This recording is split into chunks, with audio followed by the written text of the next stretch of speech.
we're talking about truly one of the strangest scenarios that I've seen so far come through my shop with a graded comic. And I believe that it's possible that this book is part of the inside job scam that was recently uncovered at CGC. So we're just going to do a 20-second recap of the recent CGC scams, because I'm sure you've heard it ad nauseum, but there was several different scams that recently arose. One was a reholdering, tampering of the cases scam, and another was an inside job at CGC, which was a couple of bad actors, a couple of bad employees got caught doing various things, and they were sued by CGC. And I believe that this book might be part of an inside job. We're going to do some interesting detective work on this to see if we can figure it out, and I'd like to hear from you guys of what you think happened. So I just want to hop right into it. I'm going to switch into my phone here and show you the book in question that we're talking about. We're talking about Tales of the Teen Titans, number 44, 9.8 white page newsstand edition. And the thing is that this book clearly is not a 9.8. Okay, and it just gets weirder and weirder. So the first thing is that there's some spine stress lines, which spine stress lines are allowed in a 9.8. In fact, I did a whole video called Allowable Defects in a 9.8. A 9.8 is allowed to have certain defects, and some spine stress lines are allowed. This would be like the upper tier max, right? Like there's quite a few here. Like if I'm counting, we got 1, 2, 3, 4, 5, 6, 7. I mean, they're non-color breaking spine stress, but then you get down here to this staple, and that one definitely breaks color. So it's borderline, and then you have the bindery tear at the bottom, which is an allowable defect, but it's borderline. I mean, when you start looking at it all together, possibly it could be a 9.8 with the state of the spine and the corner. Also a little bit of damage to the case. If you ever see this, you guys, that's this little chunk of the case that came off during shipping. Is just floating around in there. And sometimes if you just tap it gently, you can get it to like fall to the bottom if you didn't want to go through the trouble of reholdering the whole thing. But this is the one that is just absolutely baffling. There's a color breaking, like color loss there, maybe a tape hole or something, that little circle, and then a hinged crease and wear all around the corner. But it doesn't stop there.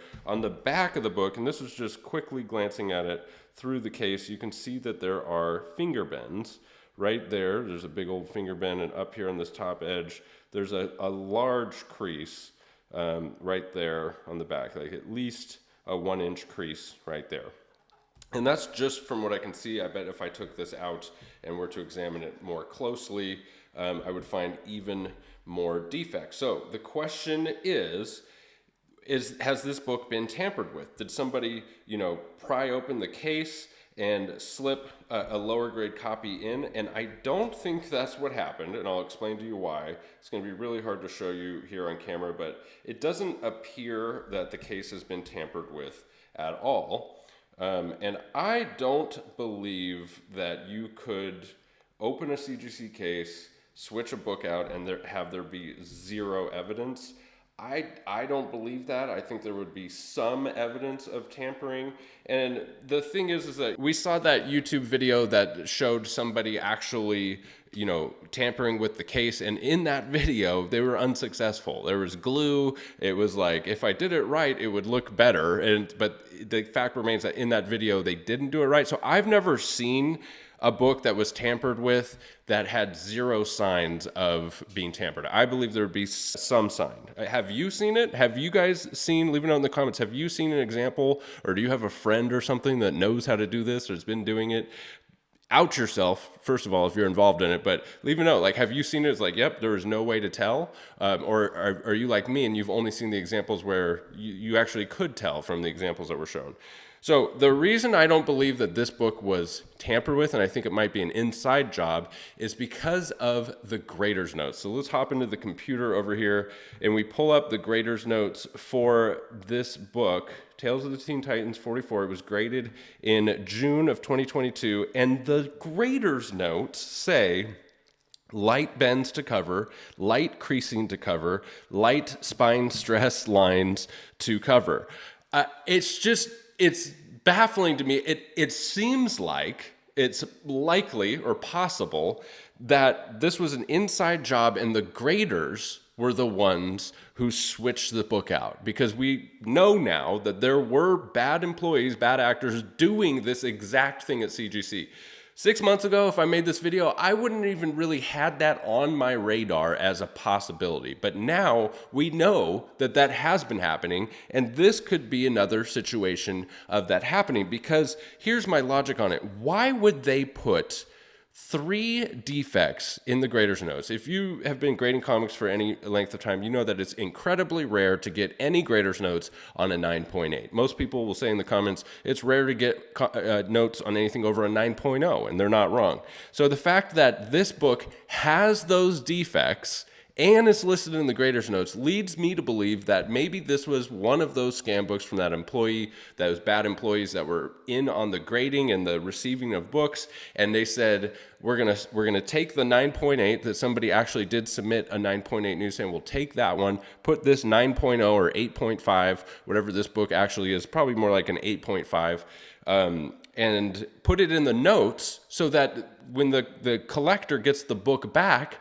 they won't have anything to say. They'll say, yeah, we did give it a 9.8. We did see those defects. So that's what I'm thinking happened here. And I don't think that this is like the MO of CGC. I think this was a small group, at least these 2 employees we know about, of bad actors that got caught, and they wouldn't just make a habit of this. Because my point is, like, why else would they give this book a 9.8 with 3 defects unless there was some shenanigans, some nefarious things going behind the scenes?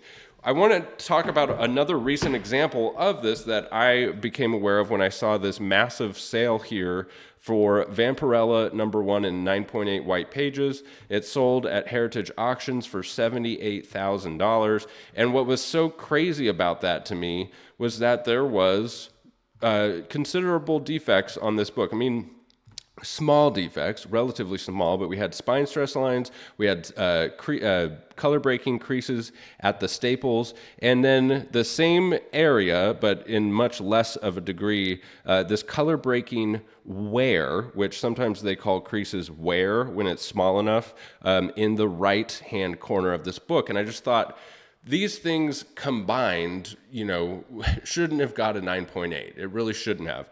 So, and then I thought, why would CGC do that? Why would they give a book a 9.8? They get the same amount of money, actually maybe a little bit different with the Vampirella, but with this book, the Tales of the Teen Titans, they get the same amount of money whether they give it a 9.2 or a 9.8, right? Because it's the same tier.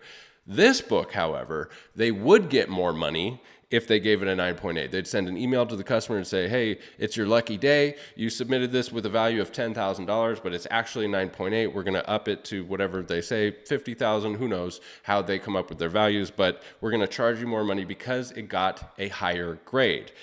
So that to me would be the only reason that they would give a book that's not a 9.8 a 9.8. Or maybe the employees are behind it and there's some nefarious intent. They've been waiting for a book that would, could pass as a Vampirella #1. Who knows? But it's just interesting to look at. So I wanted to look here in the official CGC Guide to Grading Comics. This is a book that they released that has a full index of hundreds of different defects and how those defects affect the grade of a comic book. And I want to just read real quick crease, because crease is the most common defect on a comic book, and I want to see what they have to say about creases. So it says a crease is one of the most common defects found on the cover of a book. It forms when the paper is folded over, causing a break in paper fibers along the fold. Depending on the angle and pressure of the crease, the thickness of the paper and the presence of color or color loss may occur as well. Creases are caused numerous ways and have multiple subcategories, including polybag crease, printer crease, subscription crease, reader crease, and finger creases. Creases affect the grade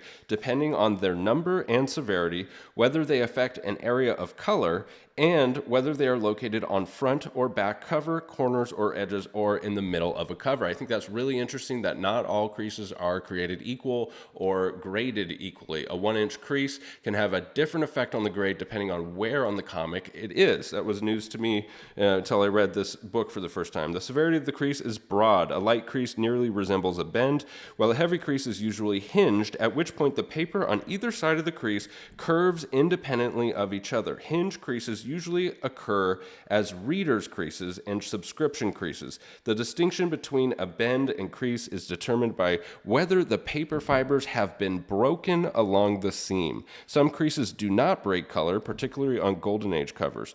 Very tiny edge creases are sometimes classified as wear or scuff.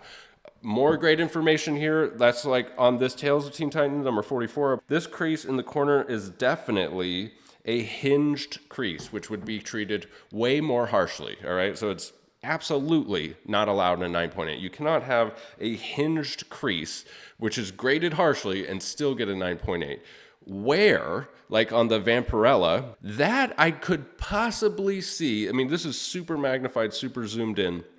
I could possibly see that getting, I can't say it. No, it can't get a 9.8. No, but at least we know that that corner is not as severe as a hinged crease, and it's classified as wear. But you couple that with the other defects, there's just no way.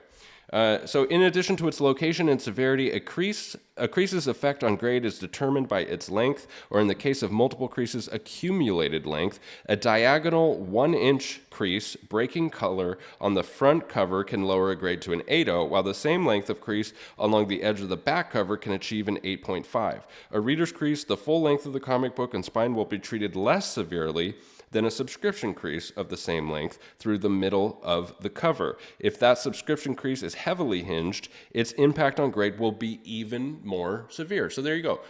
As you can see, there's tons of nuance to creases. So it makes sense that there's tons of nuance to grading. But if a 1-inch crease maxes out at an 8.5, which is what it says there, if it has a 1-inch crease on the back cover, it can achieve up to an 8.5. That's a 1-inch crease. This is not a 1-inch crease. It looks more like a 1/4-inch crease, but there is a 1-inch crease on the back cover, right?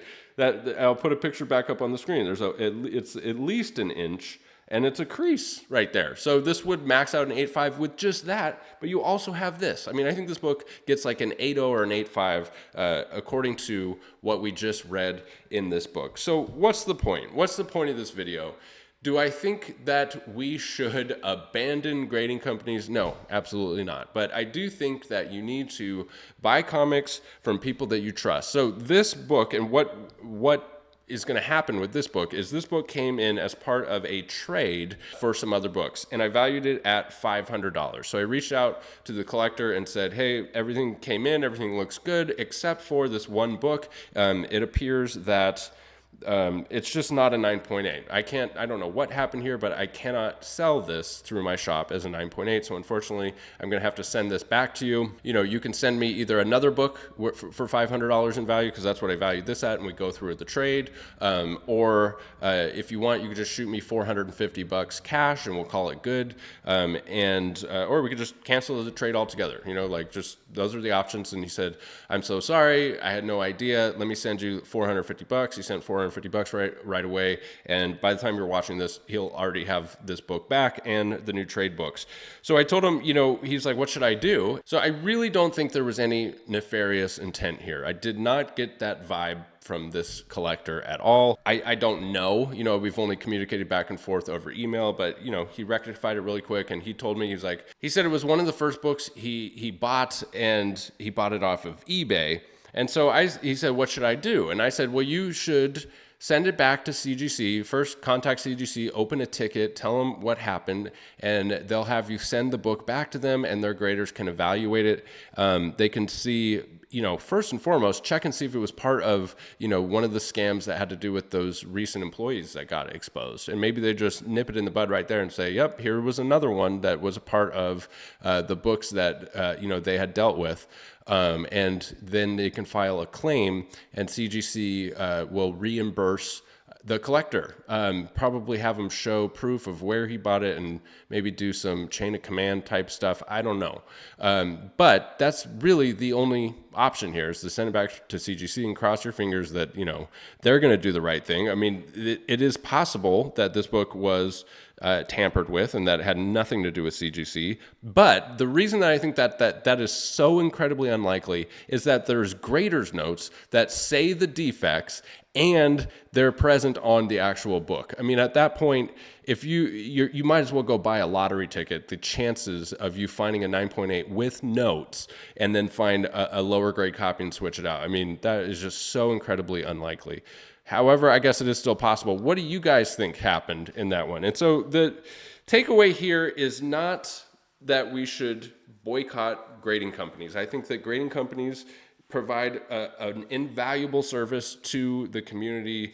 And I don't think, you know, from this little situation, all the CGC scams, you know, I don't think we should 100% switch to CBCS. I do wish that CBCS and CGC were equal. I would love to give CBCS some business and see how it is working with them, because it's been very problematic with CGC. So I will continue to make videos like this, just expressing my opinions and thoughts and using this platform to hopefully turn the tide. There really is no reason why a CBCS graded book should have less of a value than a CGC graded comic book, but it does. And this is a business. This is what I do for a living, how I support my family. So until those playing fields are equal, I'm going to continue to use CGC. I mean, I can't take a hit to my bottom line and, you know, how I support my family to try to change the tide of something. It's being vocal and talking about it is actually probably more effective, you know, than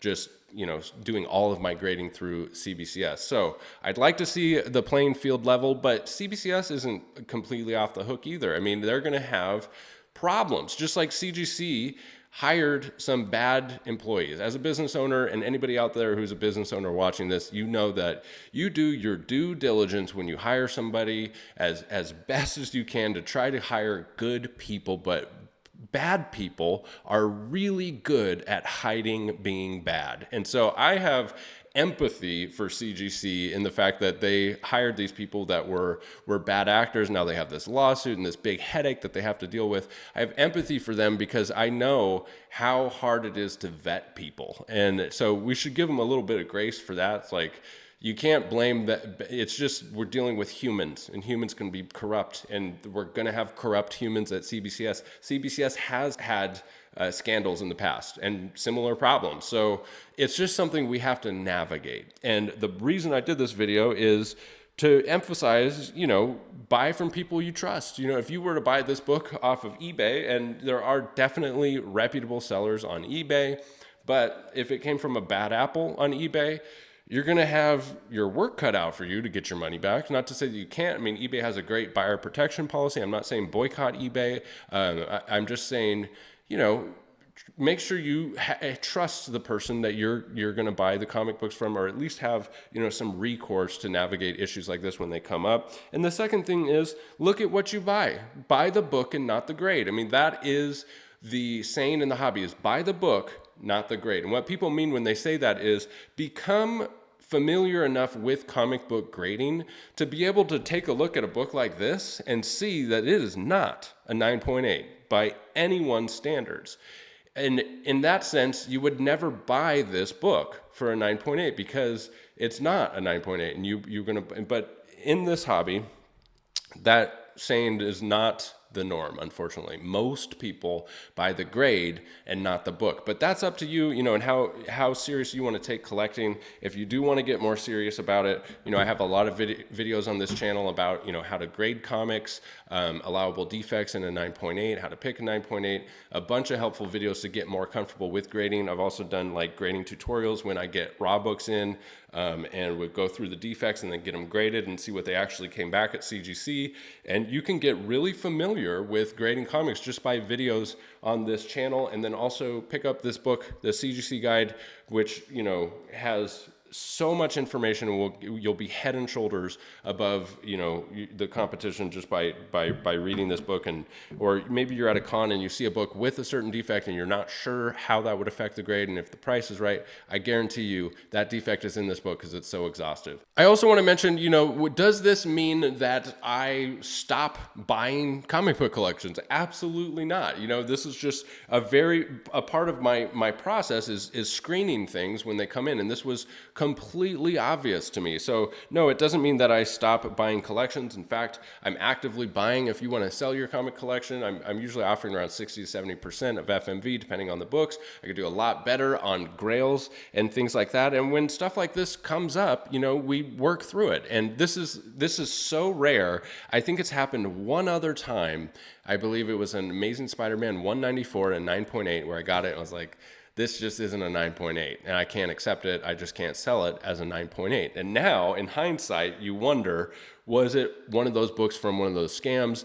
At that time, there was no information about the scam, but now that we have, the Reholder incident books, there was a ton of Amazing Spider-Man 194, 9.8. So, it's a small hiccup. We're definitely on full awareness here now and heightened awareness, but yeah, you work through these things as they come up. That's it for this video, you guys. Thank you for sticking with me all the way to the end. Don't forget we have those monthly giveaways. So you subscribe, comment, and like. You're entered to win free slabs here on the YouTube channel. If you head over to brycecomics.com, sign up for the newsletter over there. You're entered to win a free slab each and every month. We always have awesome new collections coming through the shop. Thanks as always for sticking with me to the end of the video. We'll catch you in the next one. Bye.